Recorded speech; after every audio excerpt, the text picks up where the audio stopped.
ኢትዮጵያ ውስጥ 10 ዓመት 20 ዓመት ውጊያ ማስቀጠል ይቻላል። ምንም ችግር የለም። ክላሽም አለ፣ ጥይትም አለ፣ ሰውም አለ። በጥቂት ወራት በአንድ በሁለት ወር ጊዜ ውስጥ ግማሽ ሚሊዮን ሚሊሻ ከሞላ ጎደል የታጠቀ ከሞላ ጎደል መተኮስ የሚችል ማውጣት ይቻላል። እንደምታውቁት 100 ሚሊዮን ህዝብ ሀገር ስለሆነ ሌላ 1 ሚሊዮን ወጣት ቀስቅሶ አሰልጥኖ ማስማራት ይቻላል። ሰላም ጤና ይስጥልን ውድ ተመልካቾቻችን፣ አድማጮቻችን በዚህ የዜና ወጃ ፕሮግራማችን አበይት መረጃዎችን ነው ይዤላችሁ የመጣሁት። በቅድሚያ የአብይ አህመድ አስተዳደር ወይም የአብይ አህመዷ ኢትዮጵያ በመንግስታቱ ድርጅት ክስ ቀረበባት። ክሱ የቀረበው በአውሮፓ የፍትህ ማዕከል አማካይነት ነው። ተመልካቾቻችን፣ አድማጮቻችን እርሱም የኦርቶዶክሳውያንና የአማራ ህዝብን ግድያ በተመለከተ ነው ክሱ የቀረበው። ያም ሆኖ በዛሬው ዕለት ደግሞ አሳዛኝ ነገር ተከስቷል። በዚሁ ዜናችንን እንጀምራለን። የአውሮፓ የህግና የፍትህ ማዕከል ኢትዮጵያ ውስጥ እየተባባሰ ነው ያለውን ግድያ አስመልክቶ ለተባበሩት መንግስታት ድርጅት የዘር ፍጅት መከላከል ቢሮ ጥሪ አቀረበ። ማዕከሉ በቅርቡ አርሲ ዞን አስኮ ወረዳ በትንሹ 37 ኦርቶዶክስ ክርስቲያኖች መገደላቸውን፣ አብያተ ክርስቲያናትን መቃጠላቸውን አመልክተዋል። ማዕከሉ ትናንት ባወጣው ማሳሰቢያው ኢትዮጵያ ውስጥ አጠቃላይ ምርጫ በሚካሄድበት በአሁኑ ወቅት በአንድ ወገን ክርስቲያን ሟች ወገኖቻቸውን ይቀብሩ፣ በሺዎች የሚቆጠሩ ሲቪሎች ደግሞ ከመኖሪያ ቀያቸው ይሰደዱና ይፈናቀሉ ነበር ብለዋል። ግድያው ኦሮሚያ ክልል ውስጥ ክርስቲያኖች ላይ በተደጋጋሚ ከተፈጸሙት ጥቃቶች ባሻገር በቅርቡ ሌላ ጥቃት የተፈጸመ መሆኑን በማመልከትም ድርጊቱ በመላው ኢትዮጵያ በአማራ ህዝብ ላይ እየተደረገ ያለውን ግፍና ጭካኔ የጨመረ ስጋት ነው ብለዋል። የአውሮፓ የፍትህ ማዕከል የሁኔታውን መባባስ ምክንያት በማድረግም የአማራ ህዝብና በኢትዮጵያ ውስጥ ያሉ የክርስቲያን ማህበረሰቦች እያጋጠሟቸው ያሉ አደጋዎችን በተመለከተ የአውሮፓ የህግና የፍትህ ማዕከል አስቸኳይ አቤቱታውን ለተመድ የዘር ፍጅት መከላከል ቢሮ አቅርበዋል። ማዕከሉ የኢትዮጵያ መንግስት ምርጫ በሚካሄድበት ዕለት በሸርካ ወረዳ 2 ዘመዳማቾች በቄሮ ቅድስት ማርያም ቤተክርስቲያን መቀበራቸውን የግለሰቦችን ስም በመጥቀስ ነው ያብራራው። በዚሁ ዋዜማ ታጣቂዎች ወደ ቤታቸው መጥተው ንብረቶቻቸውን፣ ከብቶቻቸውን ሰርቀዋል። የሰዎቹን አስክሬን ከቤታቸው 10 ኪሎ ሜትር ርቀት ቤታ ላይ ሚታና ጋዶ በተባለ ስፍራ ወድቆ ተገኝተዋል ብለዋል። ግንቦት 23 እና 22 ቀን 2018 ዓ.ም ታጣቂዎች በኦሮሚያ ክልል ምስራቅ አርሲ ዞን ውስጥ ተዘዋውረው የኦርቶዶክስ ክርስቲያን ሲቪሎችን በቤታቸው በመንገድና ሲሸሹ መግደላቸውን፣ ከአንድ ክፍለ ዘመን በላይ የቆየውን የቅዱስ ገብርኤል ቤተክርስቲያን ማቃጠላቸውን እንዲሁም የካራ ኩፍቴና መድኃኔዓለም ቤተክርስቲያንን ዘርፈው ማቃጠላቸውን ዘርዝረዋል። የኦርቶዶክስ ክርስቲያን ቤተሰቦችን በመለየትም ቤቶቻቸውን በሳት ማቃጠላቸውን፣ ንብረቶቻቸውን መዝረፋቸውን የአውሮፓ የፍትህ ማዕከል አስታውቋል። የአውሮፓ የህግና የፍትህ ማዕከል መግለጫ በተለያዩ ጊዜያት ጥቃት የተፈጸመባቸው ቦታዎችን በዝርዝር በመጥቀስ የተፈጸሙ ድርጊቶችን ማስረጃ በማጣቀስ አቅርበዋል። የአውሮፓ የህግና የፍትህ ማዕከል በሲቪል ክርስቲያኖችና አማራዎች ላይ ተከታታይነት ያለው ሲል የገለጸው ጥቃት በተመድ የዘር ፍጅት መከላከል ድንጋጌና በሮም ደንቦች የዓለም አቀፍ የጦር ወንጀሎች መዳኛ ፍርድ ቤት አኳያ ብርቱ የህግ ጥያቄዎችን ያስነሳል ብለዋል። ተመልካቾቻችን፣ አድማጮቻችን ይሄ ትልቅ ስቴፕ ነው። የአውሮፓ የፍትህና የህግ ማዕከል ነው ይህን ክስ ያቀረበው። ክሱ የቀረበው ለመንግስታቱ ድርጅት ነው። የኢትዮጵያ ባለስልጣናት በኦርቶዶክሶችና በአማራ ተወላጆች ላይ ለዓለም አቀፉ ፍርድ ቤት የሚያስደርሱ ወንጀል ፈጽመዋል የሚል ዝርዝር በማስረጃ ነው ክስ የቀረበው። ተመልካቾቻችን ይህ ክስ በቀረበበት በዛሬው ዕለት በዚያው በአርሲ ሽርካ አሰቃቂ ነገር ተፈጽሟል። ተመልካቾቻችን በምስራቅ አርሲ ሽርካ ወረዳ በሚታና ጋዶ ቀበሌ ከትናንት በስቲያ ሰኔ 8 ቀን 2018 ዓ.ም በእርሻ ማሳ ላይ እንዳሉ ከነ በሬዎች ታግተው የነበሩ የጋዶ ማርያም ቤተክርስቲያን አገልጋይ ቄስ አባይነህ ጠብቄ በአሰቃቂ ሁኔታ ታርደው ተጥለው ተገኝተዋል። ስርዓተ ቀብራቸውም ዛሬ ሰኔ 10 ቀን 2018 ዓ.ም እዚያው ሲያገለግሉ ከነበሩበት ጋዶ ማርያም ቤተክርስቲያን ተፈጽመዋል።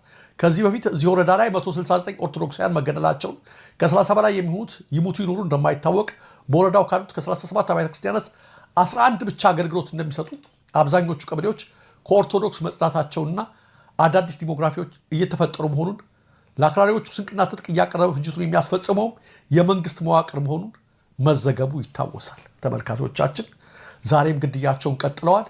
ነገር ግን አበረታችሁ ነገር ይህ ክስ በአሁኑ ሰዓት ላይ ተሰንዶ የቀረበው በአውሮፓ የፍትህና የህግ ማዕከል መሆኑ ነው። ለተመድ ነው ክሱ የቀረበው። ተመልካቾቻችን ይህንን ሪሊጂየስ ክሊንሲንግ ወይም ኤትኒክ ክሊንሲንግ የተባለ ነገር የዘርና የሃይማኖት ማጽዳት ዘመቻ በህግ ሳይቀጣ አይቀርም። ተመልካቾቻችን እነሱ ቀጥለውበታል። ወንጀላቸውን በደም መታጠባቸውን ቀጥለዋል። የንጹሐን ፍርድ ግን አንድ ቀን ፍርድ ቤት ያቀርባቸዋል።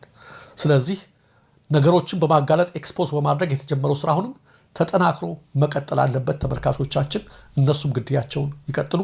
በመጨረሻ ጊዜ የዘሩትን የሚያሳጭነው ጌታ ፍርዱን ይሰጣል። ተመልካቾቻችን ተስፋ ሰጭ ዜናዎች እየተሰሙ ነው።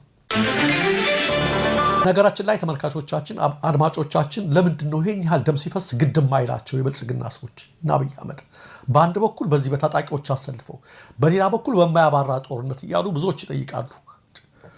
አብይ ራሱ ነግሮናል ምንም ግድ እንደማይሰጠው። ጦርነት 20 እና 30 ዓመት ቢቆይ እየመለመልን ወጣት እንማግዳለን፣ በጥቂት ጊዜ ውስጥ 1 ሚሊዮን ወጣት እናሰልፋለን ብሎ የተናገረው በቅርቡ ነው። ኢትዮጵያ ውስጥ 10 ዓመት 20 ዓመት ውጊያ ማስቀጠል ይቻላል። ምንም ችግር የለም። ክላሽም አለ፣ ጥይትም አለ፣ ሰውም አለ። ከ2-3 ክልሎች ብቻ በሳምንታት ጊዜ ውስጥ በአንድ ሳምንት፣ በ2 ሳምንት፣ በ3 ሳምንት ጊዜ ውስጥ 100,000 ልዩ ኃይል የሰለጠነ የታጠቀ የተደራጀ ማውጣት ይቻላል። አይ ልዩ ኃይል ላይ በቃ ሚሊሻ ነው የሚያስፈልገው ከተባለ በጥቂት ወራት በ1-2 ወር ጊዜ ውስጥ ግማሽ ሚሊዮን ሚሊሻ ከሞላ ጎደል የታጠቀ ከሞላ ጎደል መተኮስ የሚችል ማውጣት ይቻላል። እንደምታውቁት 100 ሚሊዮን ህዝብ ሀገር ስለሆነ ሌላ 1 ሚሊዮን ወጣት ቀስቅሶ አሰልጥኖ ማስማራት ይቻላል። ሌላው ተመልካቾቻችን፣ አድማጮቻችን አብይ በሳሪስ ሽርሽር ሲያደርግ እነ አልሲሲና እነ ሩቶ በፓሪስ ትልቅ ጉዳይ እየፈጸሙ ነው። ዛሬ ከፓሪስ የተሰማው የትራምፕና የአልሲሲ ውይይት ለኢትዮጵያ አስደንጋጭ ነው።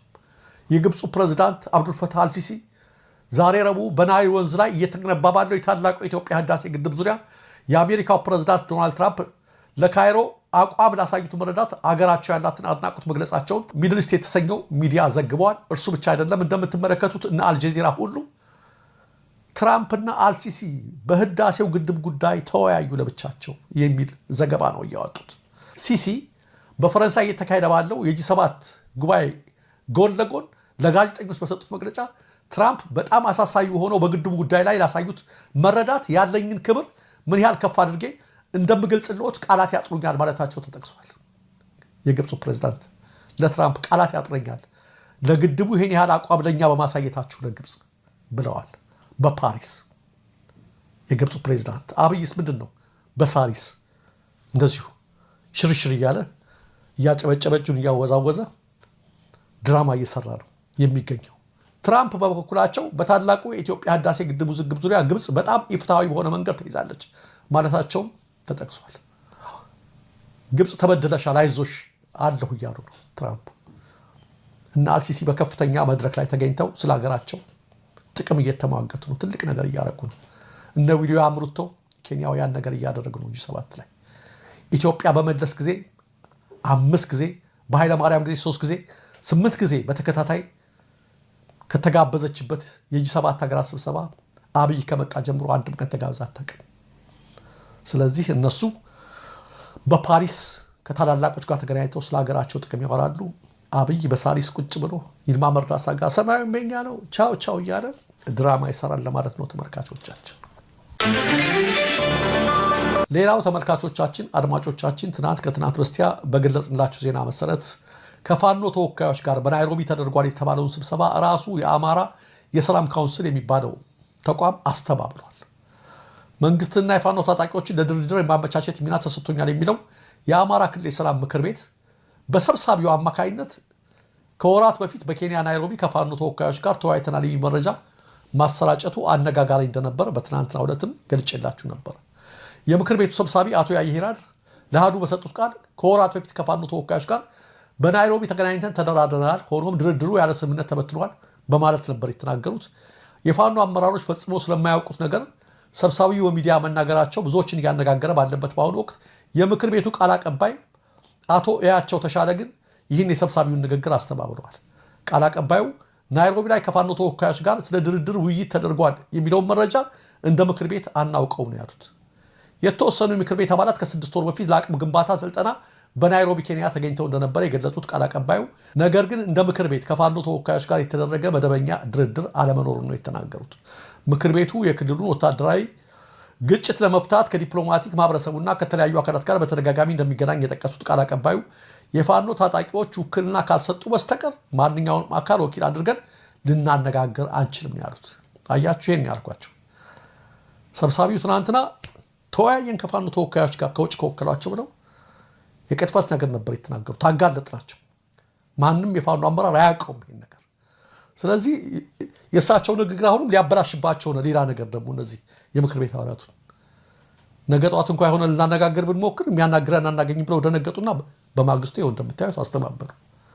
አናውቅም እኛ ፋኖ ሞከራቸው ያላቸውን ሰዎች አናውቅም፣ የተደረገም ድርድር የለም በማለት ቃል አቀባዩ ዛሬ አስተባብረዋል። በአንድ ቀን አዳር ለማለት ነው።